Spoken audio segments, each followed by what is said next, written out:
Repairing کا کام ہے. کبھی کبھار کسٹمر ہمارے پاس آتے ہیں LCD وغیرہ بدلی کروانے کے لیے, تو بعض اوقات وہی ان کی LCD صحیح ہو جاتی ہے, لیکن ہم ان سے نئی LCD کے پیسے چارج کرتے ہیں, کیونکہ اگر ہم ان سے بولیں گے کہ آپ کی وہی چیز صحیح ہو گئی ہے تو وہ پیسے دینے میں اڑی بازی کرتے ہیں, تو ہم ان کو بولتے ہیں کہ آپ کی ہم نے یہ چیز نہیں لگا دی ہے. تو یہ جائز ہے ناجائز ہے؟ LCD لگوانے آئے موبائل کی, تو وہ LCD نئی لگانے کا کہتے ہیں لیکن وہ پرانی ہی بن جاتی ہے, تو اب اس کے سامنے یہ ظاہر کرتے ہیں کہ یہ نئی LCD ہے اور لگائی پرانی, وہی اس کو سیٹ کر دیا ہوتا ہے. ایسا کرنا یہ بھی ناجائز و حرام دھوکہ دہی ہے. تو اگر اس کو واضح کر دے اس کے سامنے کہ بھئی پرانی LCD ہی میں نے آپ کی صحیح کر دی ہے, اس کی قیمت, اس کی میری مزدوری جو ہے وہ یہ بنتی ہے, یہ آپ دے دیجیے. پاپا میں ان سے ایک سوال کروں, کیا آپ اس چیز کو پسند کرتے کہ یہ معاملہ آپ کے ساتھ ہو؟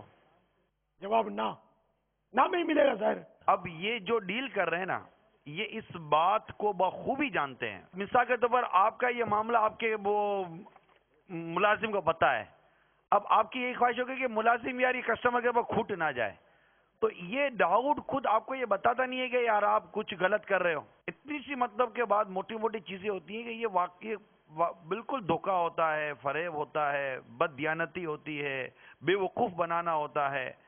یہ تو مفتی صاحب وہ یہ دارالفتہ والے فیصلہ کریں گے کون سا ناجائز کون سا جائز, کیا حرام کیا حلال. میں آپ کے سامنے ایک پکچر رکھ رہا ہوں کہ آخر مطلب کہ یہ کیا ہے کہ جب تک ہم غلطی کریں گے نہیں ہم کمائیں گے نہیں.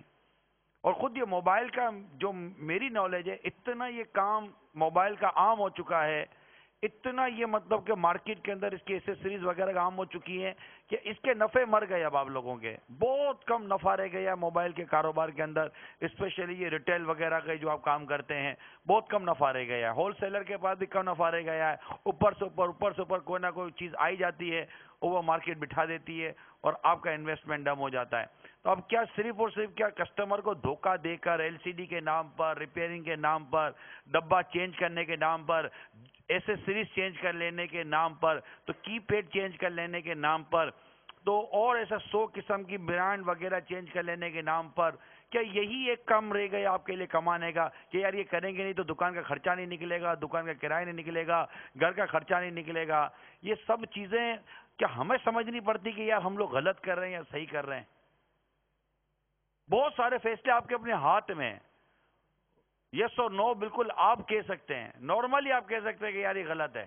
بلکہ آپ باقاعدہ آپ سے کوئی ستھرا آدمی بات کرے تو بولے یار مولانا یار ادھر مارکیٹ میں آنا مت, ادھر کوئی کام صحیح وہی ہوتا نہیں ہے اور ہم لوگ کیا کریں, مارکیٹ میں رہنا ہم کو کام کرنا پڑتا ہے. تو یہ ساری باتیں آپ جو یہ بھی جو کہہ رہے ہیں یہ سب کیا ہے؟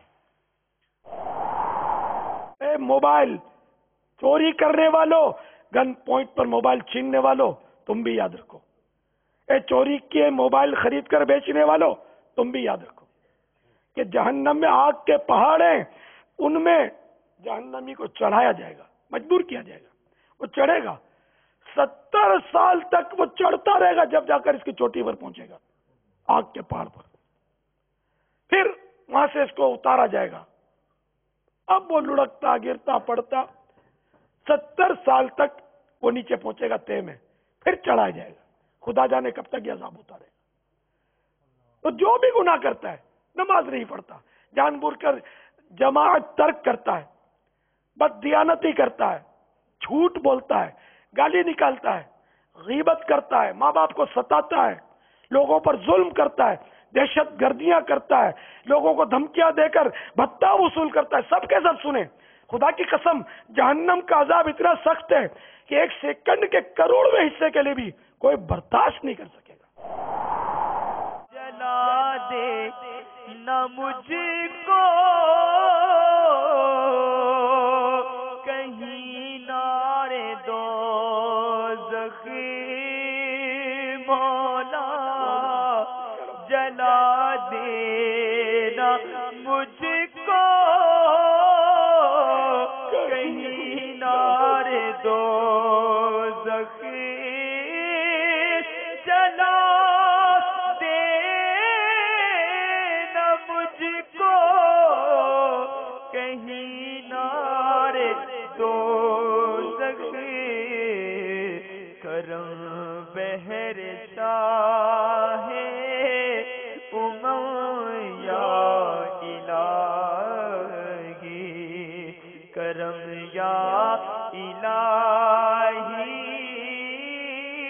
کرم یا الہی. ابھی امیر علیہ سنت نے اس قدر جہنم کی جھلکیاں ہمارے سامنے بیان کی. اب بھی کیا ہم مان کر اپنے تمام تر یہ ناجائز اور حرام اور یہ کاموں سے ہم رجوع کر کے توبہ کر کیا ہم اچھی راستے کی طرف آ نہیں سکتے؟